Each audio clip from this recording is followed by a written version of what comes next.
21 h, le grand journal Fabrice Lundi.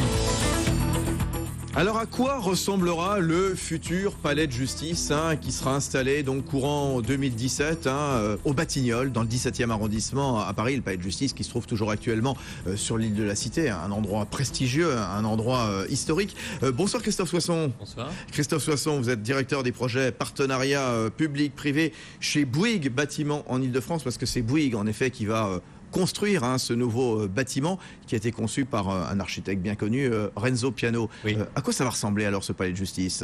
Alors ça va être un très beau bâtiment. Je crois qu'on va voir des images tout à l'heure. Oui, sauf qu'on peut vous entendre à la radio aussi. On fait radio et télé, donc très bien. Voilà, ça va être compliqué à la radio. Alors allez-y, décrivez-le. Alors c'est d'abord un bâtiment de grande hauteur. Ça c'était le souhait pour ce projet. Donc c'est un bâtiment qui fait 160 mètres de haut, c'est-à-dire à peu près la moitié de la hauteur de la Tour Eiffel. Mais surtout, ça n'est pas une tour. Et ça, je crois que c'est l'originalité de la proposition qu'on a faite. Alors, une tour, un cylindre planté dans le sol. Une tour, ça a un rapport assez dominateur sur la ville. Ça n'est pas très agréable à vivre. On sait qu'on va pas descendre sur le parvis, fumer sa cigarette, etc. Là, ce sont trois ensembles distincts, fonctionnels, qui sont superposés les uns sur les autres, un peu comme des maisons sur le toit. Et donc, ils sont de tailles différentes, ce qui permet de générer des terrasses arborées, qui sont réellement des forêts en plein ciel de Paris, qui dégagent plus d'1 hectare d'arbres dans le ciel. Tout ça est posé sur un socle qui accueille les 90 salles d'audience, donc qui est l'endroit qui recevra le public et qui lui se présente plutôt comme un bâtiment parisien finalement, d'une hauteur d'à peu près de 30 mètres. Donc le rapport du piéton, l'échelle, sera le rapport que l'on a avec un bâtiment parisien, et la grande hauteur se voit dans un deuxième plan au-dessus, un peu en ligne brisée. Tout ça étant construit comme une cascade de terrasses. Et donc ça serait un bâtiment qui en fait se veut très doux. Je crois que c'était vraiment l'idée de l'architecte Renzo Piano. Il a pris, sans trahir je crois son idée. Le palais de justice aujourd'hui il est sur l'île de la Cité. C'est une petite ville à l'horizontale avec des cours, des atriums, des couloirs très longs. 24 km de couloirs actuellement sur l'île de la Cité dans le palais de justice. Reproché. Ouais. Et c'est comme si on redressait cet ensemble, mais en recréant des jardins, des esplanades, des espaces de vie, grâce à ce bâtiment en forme de cascade. Voilà, vous en parlez avec beaucoup de tendresse, beaucoup de poésie pour ce qui sera le palais de justice et qui pourra abriter aussi à terme la police judiciaire de Paris. Voilà, alors c'est vrai que c'est un palais de justice quand même, malgré tout. Alors vous nous avez dit donc 90 salles d'audience, 1 hectare de terrasses arborées. 90 salles, dont l'une pour accueillir jusqu'à 700 places, 700 personnes. Oui, absolument, absolument. Il y aura 2500 personnes qui travailleront en permanence, ça sont les professionnels de la justice. Mais il faut savoir que la justice est publique, les audiences sont publiques, et en réalité, il y a 6000 personnes en plus chaque jour dans ce bâtiment, ce qui fait que ce bâtiment voit passer entre 8000 et 10 000 personnes par jour dans ces espaces qui sont donc très lumineux, très agréables. Et Renzo Piano dit que la justice, d'abord, elle doit être proche du citoyen. C'est un peu le symbole de la justice dans la cité, enfin ça l'est tout à fait. Et il dit lui-même que le justiciable, quand il arrive, c'est un peu une personne un peu fragile. Après tout, il ne sait pas comment il va sortir. Qu'il soit victime ou présumé coupable. Il va être soit rétabli dans ses droits, soit jugé. Mais de toute manière, le bâtiment doit être convivial, il doit être agréable. Donc il y a une immense salle des pas perdus au centre qui est très lumineuse, très blanche. L'ensemble est enserré entre 2 voiles de verre. Tout ça, c'est fait pour exprimer une image de la justice, bien sûr, emblème important de quelque chose qui est essentiel dans la vie démocratique, donc quelque chose qui a beaucoup de force, mais qui ne ressemble ni à un immeuble de bureau, ni à une chose écrasante. Comment va-t-il s'ouvrir sur le quartier, de façon générale? Vous y avez pensé? Ça va s'installer donc sur l'ancienne friche des Batignolles, où d'autres projets sont amenés à être érigés également. Oui. Comment ça va s'intégrer dans ce quartier, qui est un quartier nouveau finalement? Exactement, mais en fait, c'est un nouveau quartier qui est un nouveau morceau de ville qui se construit autour d'un très grand parc qui est le parc Martin Luther King. Donc les terrasses évidemment font écho au parc lui-même. Finalement, quelque part, le dernier degré des terrasses, c'est cet immense parc. Le bâtiment est assez fin, c'est une sorte de trait d'union qui est dirigé sur un axe nord-sud, et c'est-à-dire qu'il fait aussi le pont entre Paris et sa banlieue. C'est le fait de déplacer ce tribunal du cœur de Paris à ce nouvel endroit, c'est un acte du Grand Paris. Donc il exprime cette ouverture vers l'extérieur. Et puis il y a un grand parvis. Il se pose sur un grand parvis. Renzo Piano dit que c'est un peu comme un paquebot à plusieurs ponts. Vous retrouvez aussi cette image posée légèrement sur son grand parvis. Sur ce parvis débouchera une nouvelle station de métro. Et donc tout ça participe à la vie de ce nouveau quartier dans lequel par ailleurs il y a des logements, il y a des bureaux, il y a des commerces et beaucoup de choses qui sont en train de se réaliser. Oui, oui. Et que va devenir l'ancien palais de justice complètement saturé actuellement, hein. Ce qu'on dit, c'est que presque 200 magistrats n'ont même pas de bureau, hein. Je parlais de ces 24 km de couloirs.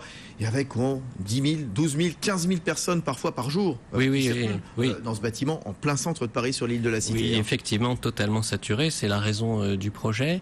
Donc le tribunal de grande instance va dans ce nouvel ensemble et donc l'île de la Cité est conservée par le ministère de la Justice et accueille les cours d'appel et de cassation qui sont déjà là, mais qui sont juste en train d'étouffer et qui vont pouvoir se redéployer dans des conditions de travail satisfaisantes. Finalement, le projet est double. Effectivement, il s'agit de donner des bonnes conditions de travail au TGI dans ces nouveaux locaux et de redonner des conditions de travail également bien meilleures à ceux qui restent sur l'île de la Cité. Voilà, et au Batignolles, je le disais, donc un petit peu plus tard, arriveront donc les flics du 36, la police judiciaire, voilà, et en effet, puisque la police judiciaire est sous l'autorité donc des magistrats, ce qui est parfaitement cohérent. Alors, ça coûte combien donc ce projet, Christophe Soisson, vous qui êtes à la tête des partenariats publics-privés chez Bouygues Immobilier Construction d'Île-de-France, hein. Bouygues Construction, pas Bouygues Immobilier, c'est une autre structure. Ça coûte 575 millions d'euros, donc ça c'est l'investissement initial. Il y aura ensuite, puisque c'est le propre du PPP, un contrat d'entretien. Voilà, c'est le partenariat public-privé hein, qui est de plus en plus utilisé, hein, en effet. Oui, alors qui consiste en fait à rassembler dans un seul contrat la conception et la construction, mais ensuite, pendant une durée assez longue, là c'est 27 ans, l'entretien du bâtiment. Et tout ça, en fait, le fait de les rassembler, c'est pas juste l'addition de 3 prestations qui d'habitude sont successives. Ça nous inscrit tous, les concepteurs, les constructeurs et les mainteneurs, dans une logique nouvelle qui fait modifier, qui fait évoluer notre métier et qui est la garantie d'usage longue durée sur 30 ans. C'est-à-dire que le cœur de ce contrat, c'est que l'on doit garantir la fonctionnalité des locaux, la climatisation, l'éclairage, etc. Des fonctions très importantes comme la sécurité. Elles doivent être à tout moment opérationnelles. Si elles ne le sont pas, le principe c'est pas de service, pas de loyer, la sanction financière est immédiate. Oui. Alors, par exemple, le cas présent du palais de justice au Batignolles, hein, c'est-à-dire que vous financez la construction, vous vous occupez de tout ce qui est maintenance pendant une trentaine d'années à peu près, hein, 27 ans en France. Hein, et chaque année, donc, l'État vous reverse quelques 13 millions d'euros, c'est ça ? Voilà, c'est ça, exactement. Et il obtient en échange la garantie de la fonctionnalité permanente. Et encore une fois, si ça n'était pas le cas, le loyer ne serait pas versé. Donc c'est vraiment une garantie de résultat. Ça nous oblige nous amène plutôt à travailler différemment. Je veux prendre un exemple. On choisit des matériaux beaucoup plus pérennes quand on est dans ce type de contrat parce que ça coûte moins cher d'investir plus au départ pour pouvoir économiser ensuite en exploitation, alors que d'habitude les maîtres d'ouvrage font des choix parfois inverses et quelque part ça se retrouve, la facture est beaucoup plus lourde après en exploitation. On double les systèmes techniques de façon à pas avoir de panne sur les systèmes essentiels. Vous imaginez la sécurité dans un endroit comme ça est essentielle, le confort dans les salles d'audience. Donc les systèmes sont redondés, on appelle ça redondés, donc ils sont doublés. Parce qu'encore une fois, la garantie d'usage, c'est ce que le secteur privé apporte et le secteur public a besoin de ça pour développer sa mission de service public. C'est ça le sens du contrat de partenariat. Et accessoirement, finalement, ça revient moins cher à la puissance publique de concéder donc la construction et la maintenance. Et à terme aussi, l'État redevient propriétaire au bout de 30 ans. Hein. Oui, l'État redevient propriétaire d'un bâtiment entretenu, donc en parfait état. En effet, il a été démontré que ça coûtait moins cher de surinvestir au départ plutôt que de laisser de faire des objets qui se dégradent plus vite. Ça coûte aussi moins cher de faire de la maintenance préventive que de la maintenance curative. Et donc, au global, la facture totale est moins chère. Malheureusement, on ne le dit pas souvent parce que on ne voit pas toujours le coût de maintenance des bâtiments, mais il existe. Il est payé chaque année. Voilà. On ne voit pas non plus le coût que représente la reconstruction ou les travaux de rénovation d'un bâtiment mal entretenu. Oui. Et d'ailleurs, bon, ce système des PPP, vous, chez Bouygues Bâtiments d'Île-de-France, vous l'avez mis en place, ça a été mis en place pour le futur ministère de la Défense, donc à côté des studios de BFM Business, ce qu'on appelle le Balargone, donc à l'échéance 2014-2015. Le Zoo de Vincennes également, qui est en pleine rénovation. C'est vous aussi, Christophe Soissons? Oui, tout à fait. Il est en train d'être construit sous l'œil vigilant des girafes qui, comme vous le savez, restent sur le chantier et qui sont très intéressés de voir cette activité autour d'elles. Oui, le contrat de partenariat s'applique effectivement à un certain nombre d'opérations complexes. Ça n'est pas non plus la panacée. Je veux dire que toutes les autres formes de commande publique existent. Nous répondons aux concours tels qu'ils sont lancés par la personne publique, mais c'est vrai qu'à titre personnel, j'ai une forte conviction pour la qualité de cette procédure. C'est normal, vous êtes en charge justement de ces PPP chez Bouygues Bâtiments d'Île-de-France. Encore un mot sur le palais de justice. On revient sur le palais de justice. Oui. 90 salles, notamment une qui pourra accueillir 700 personnes. Oui. Donc, quel a été le cahier des charges? Qu'est-ce qu'on vous a demandé justement? Rendre la justice en 2017, ça va ressembler à quoi? Il y aura des tablettes partout, il y aura des caméras partout. Comment ça va à quoi ça va ressembler? Ouais, ça a été un grand débat. On pourrait imaginer un jour rendre la justice de manière dématérialisée, mais c'est pas le choix qui a été retenu par la personne publique. Là, on répond en fait au cahier des charges de la personne publique. La justice, je pense, a quand même besoin sans doute, de réunir physiquement les gens, de les rencontrer, et donc les formes dans lesquelles la justice se rend restent traditionnelles entre guillemets.